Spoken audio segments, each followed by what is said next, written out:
Hello, and welcome to Jung at Harp, episode number 187.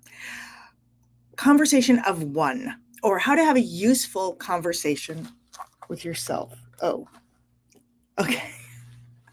Yeah, how to have a useful conversation with yourself. I'm Deborah Henson-Conant, and usually I'm here with Kathleen Wiley. Kathleen's not here today, but I wanted to come on anyway, and I wanted to see what kind of a conversation I might have with myself alone, and to explore how that could be. How do we have a conversation? What is it about a conversation with someone else that might be different and the same as a conversation that we have together? How is it that being alone in a conversation is similar to, or how can we make it similar to a conversation that we have with others? I just woke up, so I'm a little bit bleary headed, but I wanted to be here anyway, because part of any relationship is showing up. Whether we show up in absentia or whether we show up in person. And I wanted to see how much of Kathleen in this day when she's traveling, so she can't be there, how much of her also that might be able to be in this conversation, even though she's not here, and how much of her might show up, even though she's not here in person. So each week we meet to, in the spirit of conversation, and the spirit of discovery through conversation. And we meet with you because we're in a platform here where we can connect with your comments. And in fact, because Kathleen isn't here, I will be even more interested than I usually am in your comments, because they are part of this conversation as well. When I asked myself last night what I would like to explore today, because that's what Kathleen and I do. We meet with a question and we explore that question. We're not coming with answers, though we are coming with our lifetime experience. And because she's not here and she can't tell me if I can be heard, if someone can type into the comments that you're hearing me, that would be great. Now, we got hacked a week ago, and so I don't even know which channels I'm actually broadcasting on right now. And that is what's happening right now. So I wanted to talk about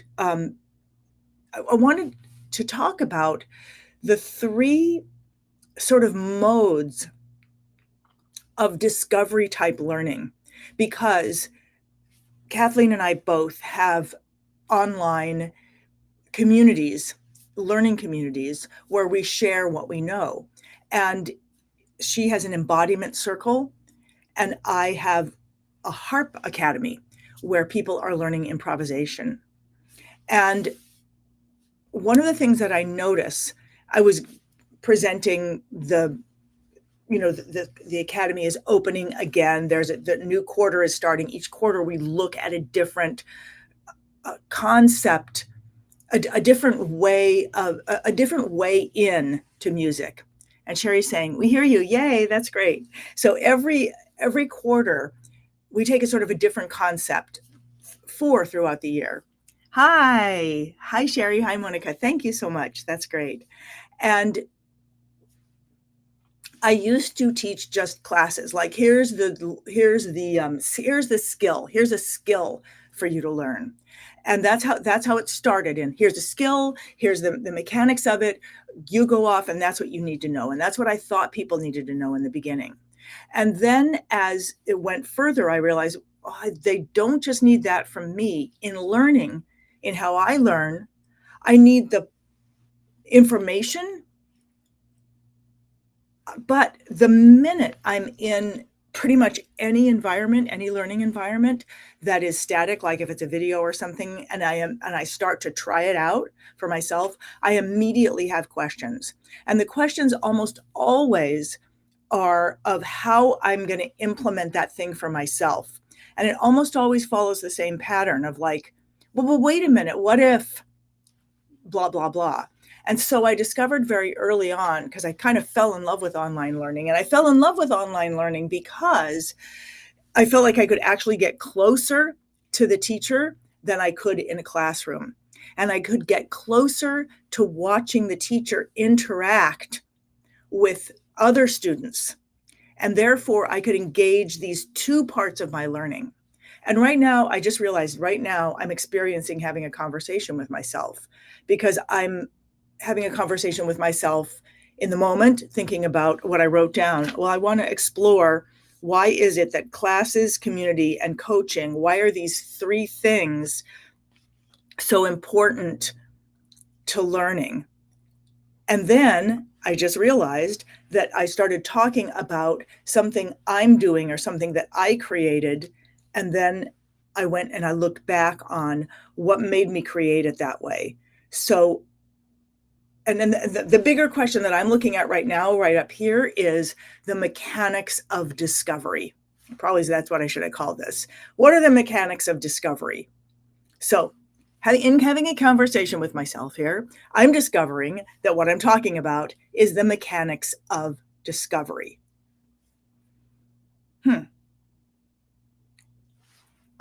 All right, I'm just going to go where my mind goes because Kathleen's not here.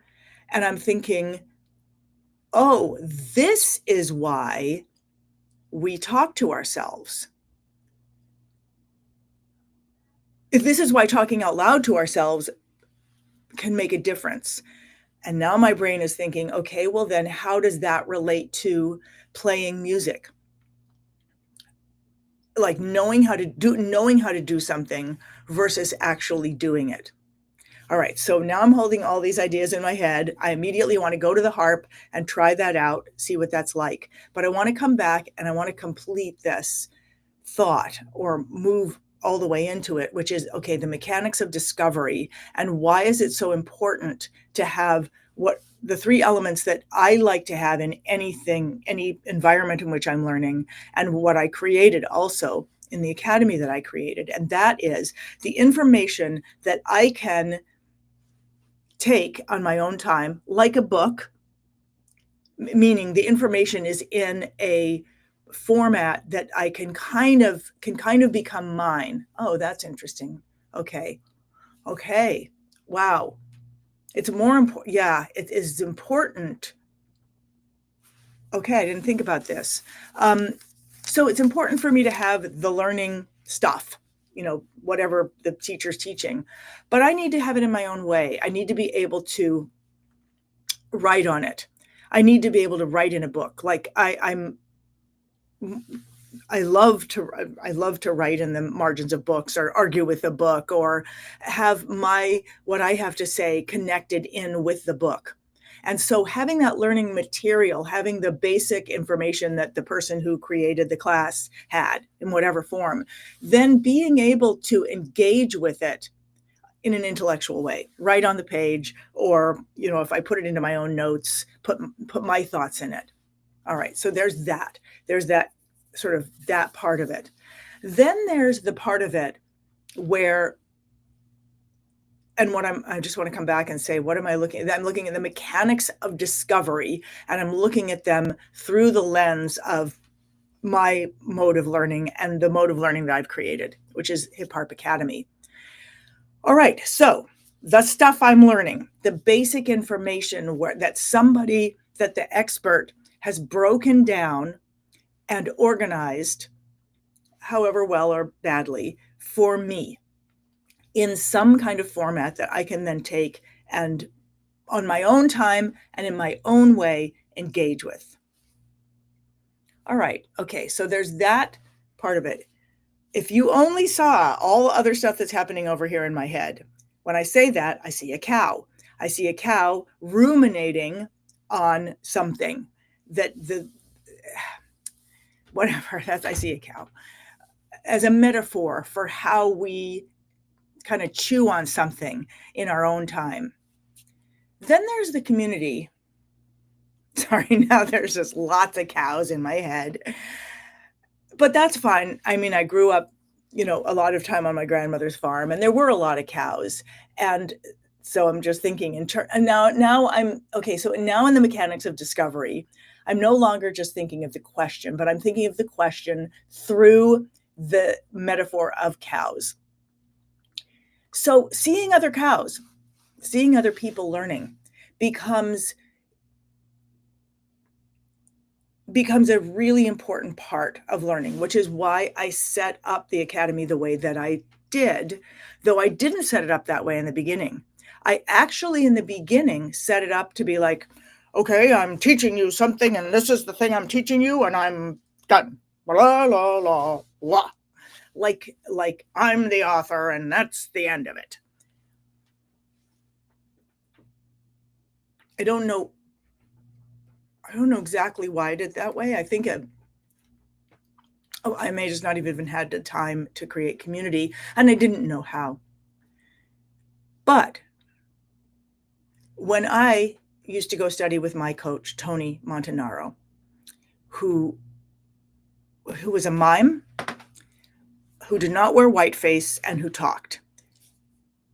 Mime, the word mime doesn't have to do with wearing whiteface and not speaking.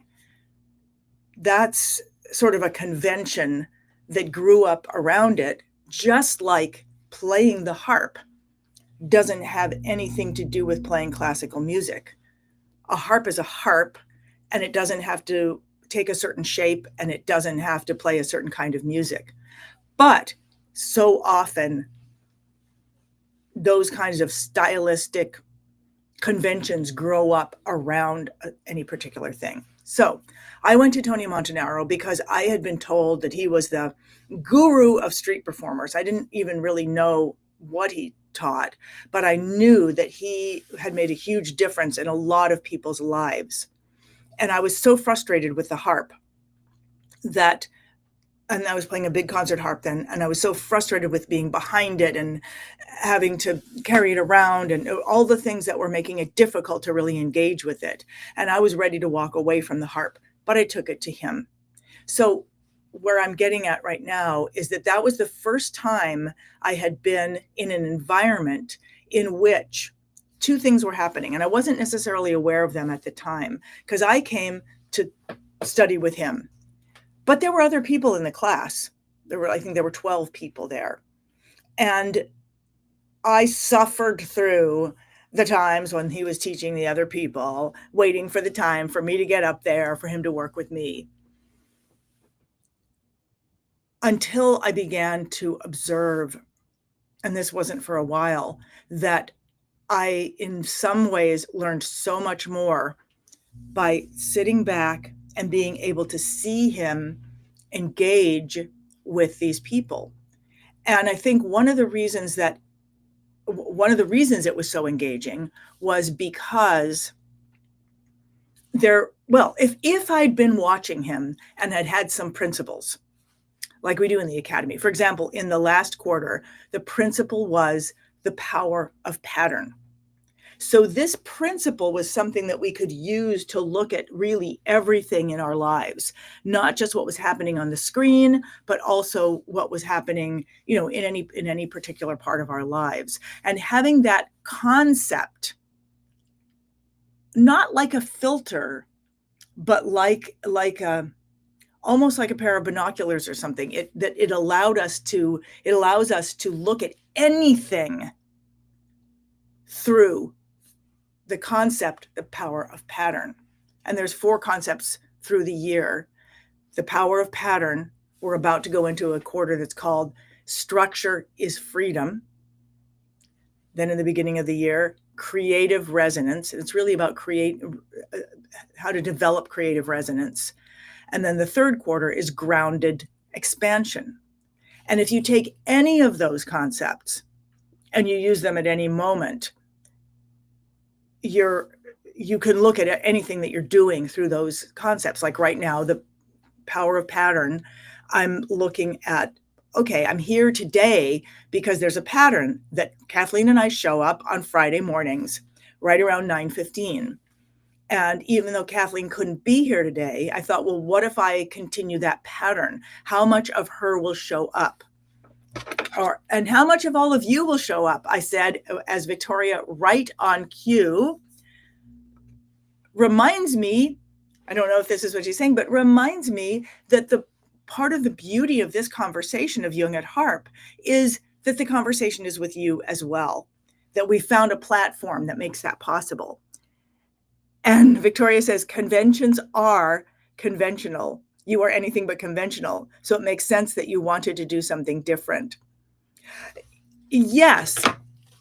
Also, Victoria, and I think this, I kind of wish, well, okay, so there's an overarching concept in the academy, which is this foundation. You start with foundation, which leads to functionality, which leads to fluency, which leads to freedom. And I'm saying this based on what you said about conventions are conventional. If you don't know a convention, that can be both helpful and it can be non-helpful. I moved every year of my life as a kid. My family just moved every summer. That's what we did. And so there were certain things that I just completely missed. And that instead I had to sort of where the grocery store was in the last town was irrelevant in the new town or the new country that I was in. So, but there were foundational ideas like there's probably a grocery store around here somewhere, or if not, there's probably a way to get something to eat around here. So I think that I kind of missed a lot of those conventions. And so when I came to the harp fairly late in life, I hadn't even seen that whole harp thing. I didn't really know there was a harp thing. I kind of knew that it could make you look, pretty and accessible. And I knew that it would kind of allow me a way of being that I didn't have. And at the same time, that way of being kind of chafed for me. And what happened with the harp is I started thinking of it through Tony. And thank you for this, because it's often very difficult to break our conventions. And I want to tell you how that convention was broken for me, because I couldn't break out of it. And I'm going to pull up what Monica says. I can't see it yet, but I'll pull it up in a sec. And just to say, we're talking about conversation of one, which I'm not actually having, I just realized, but it started that way, and the mechanics of discovery. And so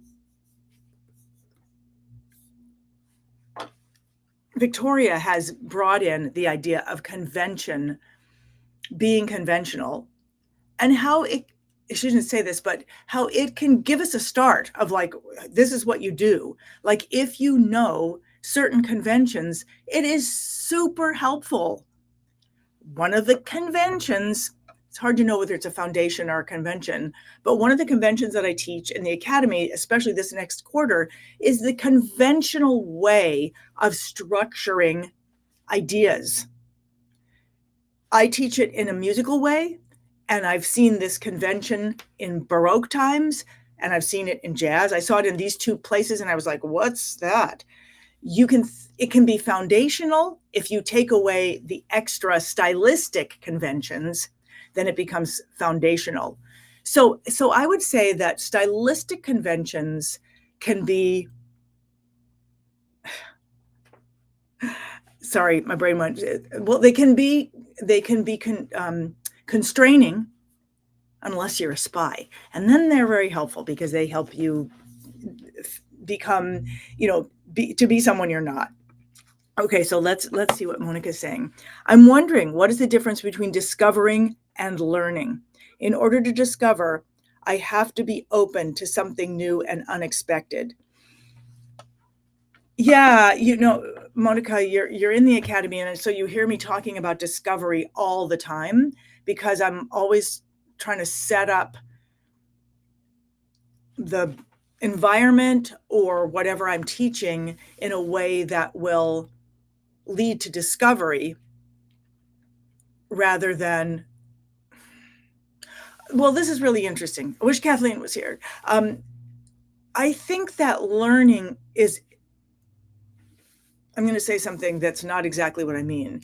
You could think of it as a passive thing, we learn.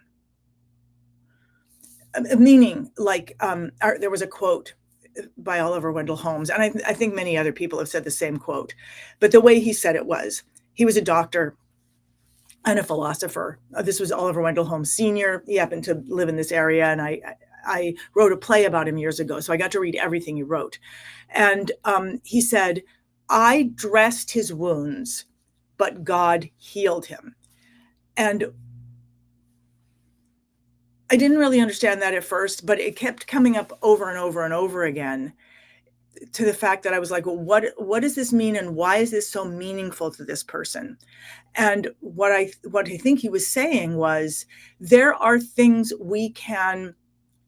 natural processes, and learning is a natural process.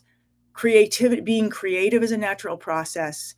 Healing is a natural process. I'm sure there are other natural processes. Like you can do things in order to learn, or you can inhibit your learning, but you can't actually, I don't know, maybe you can sit down and learn something. I don't know. That's a good question. And discovery also happens, but I think there's a mechanics of discovery. I guess there's a mechanics of learning too. That's a great question. What is the difference between discovery and learning? I guess I think of learning as being, okay, here's the principles, I want to learn them. And along the way, especially as I start putting them into practice. So having a practice seems to be a really important part of discovery. And that's one of the reasons that this quarter, I've actually created this gizmo, this little machine thing to help.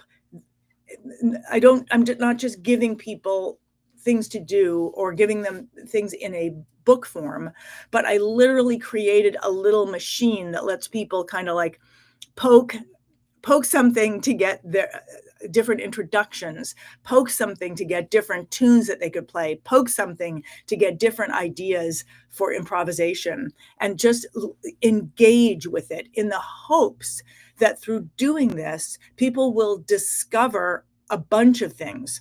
I'm hoping that they will discover how this structure works that I've been trying to teach for a long time.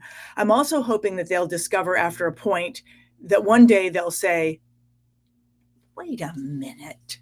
And this is one of my favorite things, this, wait a minute. I love it when it happens in my life, and I love it when it happens in other people's lives. So I'm hoping by giving them this little almost toy, it actually is a toy. It's like a toy and it's like a game because of the interactivity. I just realized that. And if anybody wants to see it, I actually showed it yesterday. I did a Q&A for the Improv Now challenge that we're doing. So how would you get there? Go to hipharp.com/improv. Or I think there's probably, if you just go to hipharp.com, there's probably a bar up at the top that says to go to this challenge. And when you go to the challenge, you'll get in. And then when you go in, you'll get a replay from yesterday. And in that replay from yesterday, oh, you know what? Oh, you're just telling me. I just realized I need to go and put that part of that thing onto the webpage about Hip Harp Academy. Okay, so I just discovered that. All right. So we're talking about discovery versus learning right now within the conversation of the mechanics of discovery. And I'm thinking that the mechanics of discovery and learning is that, first of all, we get things through different formats. We get through discovery. For some reason, I feel it has to do with our engagement and our kind of owning something on our own.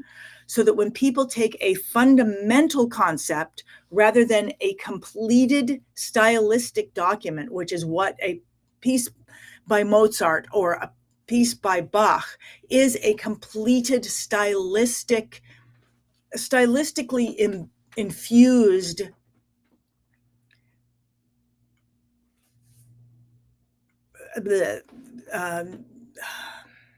well, it's a manuscript. It is complete in itself. And the difference is that when you start with a foundation and an idea, you can create it in many different ways. And for me, as a kid who was moving all the time and there was a lot of chaos, having something simple that I could remember, that I could then build things out of, was a really important thing to have. Because I might not be able to find something more complex that I might not be able to find it. So being able to know it and have it be very simple was an essential part of me being able to engage with anything. So for example, and then I want to pull up Victoria's next thing. When I was struggling with history and like all the different dates and not being able to remember them, and I remember that my mother said to me, okay, stop, don't try to remember all of them. Remember one date, just one. I chose 1783. And did I though? No, 1763. All right, chose 1763. And then, so I chose one date, and then everything else, she said, just, everything else in relationship to that. I chose it because it was a Stamp Act or something like that. Anyway, here we go. Let's pull up these comments. And how are we doing on time? Okay. Wow. Okay. So Victoria says some patterns are conducive to creativity and breaking conventions. Yes. Yes. Showing up regularly to explore and discover will lead us to something new and different eventually. Yes. And Victoria, this is where I was interested in exploring about that the Academy isn't just classes and the practices, but a really important detail, really important, and I've discovered how important it is over time, is doing it in community of like-minded people, in a community of discoverers versus a community of presenters. I always noticed that when people would say, well, go and learn from this, and I'd be like, I'd go on the internet or something and there'd be some polished person doing something. And I can't even learn from that. It's so complete and it's so done that I can't learn from it. But I noticed how much I learned from people who were presenting something that was in process.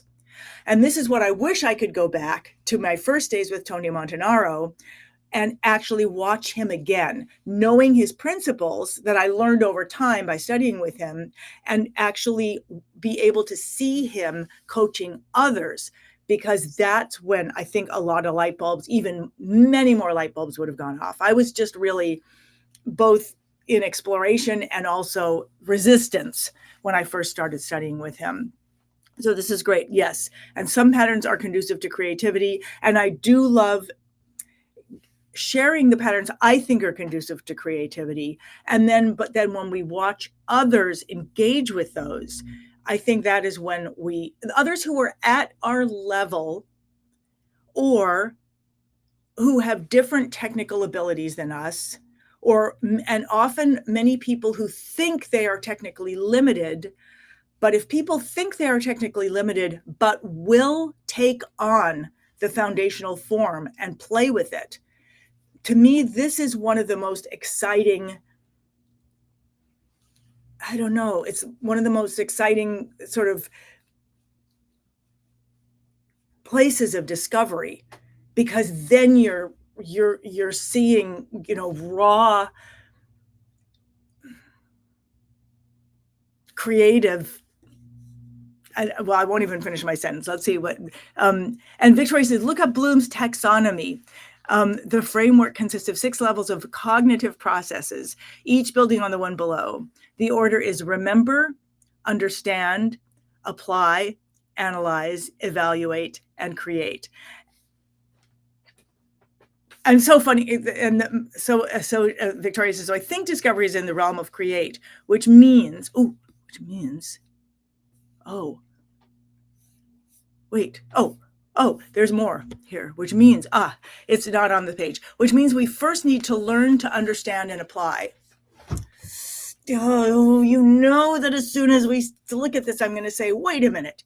Is the order remember, understand, apply, analyze, evaluate, and create? Or is the order not quite get it, try it anyway? You know, my brain is going to be like, yeah, oh yeah, oh yeah, oh yeah, really?